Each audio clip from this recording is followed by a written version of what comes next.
बेशक आप prime minister Modi ji को सपोर्ट करते हो या फिर नहीं, लेकिन ये बात तो आपको ही माननी पड़ेगी कि 2014 में जब से उन्होंने पदभार संभाला है, उन्होंने भारत की इमेज को विश्व भर में बहुत ही ज्यादा इंप्रूव किया है। भारत की डोमेस्टिक पॉलिटिक्स में वो जितने लोकप्रिय हैं, वैसे ही उन्होंने इंटरनेशनल यानी अंतर्राष्ट्रीय स्तर के ऊपर भी अपनी एक अमिट छाप छोड़ दी है। आलम यह है कि दुनिया भर के देशों के लीडर्स प्रधानमंत्री मोदी को एक ग्लोबल लीडर मानते हैं और ग्लोबल लीडर की तरह उनका सम्मान भी करते हैं। व्लादिमीर पुतिन को डायरेक्ट युद्ध रोकने की सलाह देकर तो उन्होंने पूरी दुनिया को चौंका दिया, जिसके बाद उनकी दुनिया भर में प्रशंसा हो रही है। प्रधानमंत्री मोदी ने पिछले कुछ सालों और कोरोना संकट के दौरान जिस तरह से देश की 135 करोड़ जनता की रक्षा करते हुए पूरी दुनिया की मदद के लिए हाथ बढ़ाए थे, कोविड-19 की वैक्सीन और बाकी लाइफ सेविंग ड्रग्स दुनिया भर को भेजे थे, उसने उनको दुनिया का सबसे लोकप्रिय और टॉप का नेता बना दिया है। आपको याद होगा, मैक्सिको के प्रेसिडेंट लोपेज ओब्राडोर ने यूक्रेन युद्ध रोकने और अगले 5 साल तक के लिए दुनिया भर में शांति स्थापित करने के लिए एक सुझाव दिया था। उन्होंने कहा था कि अमेरिका, चाइना और ताइवान के बीच की जियोपॉलिटिकल टेंशंस और रशिया यूक्रेन युद्ध के कारण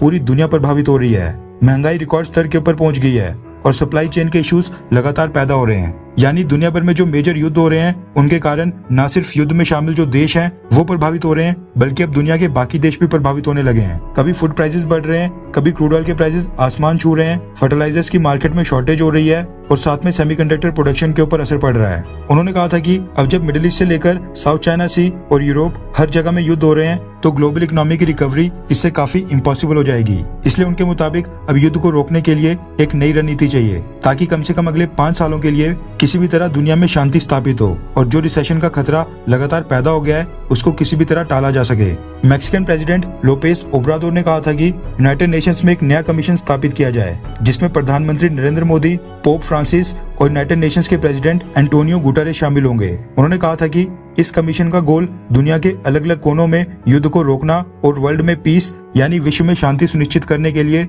कम से कम अगले 5 साल के लिए सीज फायर करना होगा, ताकि ना कोई युद्ध हो और ना ही कोई ट्रेड वॉर। पोप फ्रांसिस तो एक वर्ल्ड रिलीजियस लीडर हैं, जबकि यूएन प्रेसिडेंट का नाम तो स्वाभाविक था। इन दोनों के बीच प्रधानमंत्री मोदी किसी भी देश के एक अकेले पॉलिटिकल लीडर हैं, जिसको लेकर मैक्सिकन प्रेसिडेंट ने कहा था कि उनको ऐसा लगता है कि भारत का जियोपॉलिटिकल स्टेटस यानी भारत आज एक ऐसी पोजीशन के ऊपर है जिसकी बात रशिया, अमेरिका और काफी हद तक चाइना भी सुनने को तैयार हो जाएगा। इसलिए फ्रांस, यूके, जर्मनी जैसे देशों को निगलेक्ट करके उन्होंने प्रधानमंत्री मोदी के नाम के ऊपर प्रस्ताव दिया है। हुआ ये कि पिछले कल जब यूनाइटेड नेशन सिक्योरिटी काउंसिल में रशिया यूक्रेन युद्ध को लेकर डिस्कशन चल रही थी, इस दौरान मैक्सिको के फॉरेन मिनिस्टर ने अपने देश के प्रेसिडेंट लोपेज ओब्राडोर के प्रपोजल को फिर से दोहराया और एक इंटरनेशनल पीस कमीशन बनाने के ऊपर जोर दिया। रिपोर्ट्स के मुताबिक मैक्सिको के विदेश मंत्री मार्सिलो एब्रार्ड ने रशिया यूक्रेन युद्ध रोकने के लिए सुझाव देते हुए कहा कि यूक्रेन युद्ध रोकने के लिए डायलॉग को प्रमोट करना होगा, इसलिए डायलॉग, पीस और मीडिएशंस में तेजी लाने के लिए उनके प्रेसिडेंट लोपेज ओब्राडोर ने जो सुझाव दिया था